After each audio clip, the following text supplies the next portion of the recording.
Қалалық ағынды суды тазарту кешенінде бірнеше кезеңде өңделіп тазартылған су Бөржар жинақтағышына төгіледі. Сол жасанды көлге 20 мыңнан астам балық шабақтары жіберілді. Оның ішінде ақамур, күміс және крестьян тұқы балықтары бар. Ихтиофаунаны толықтыру әдісі ағынды суды биологиялық тазарту циклін толық жасау үшін өте маңызды. Осы процесстен соң техникалық дақылдарды суғаруға да болады.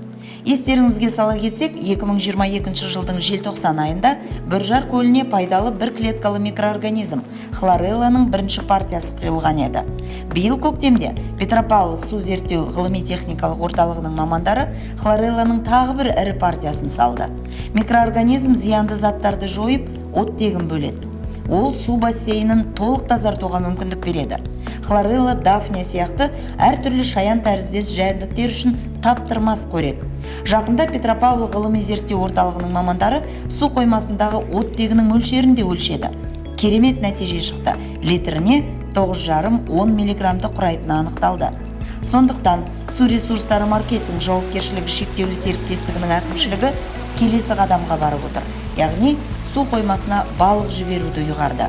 Осылайша азық-түлік тізбегі тұйықталады деген сөз. Яғни хлорелла, дафния, балық және биомасса табиғи жолмен бөлінеді.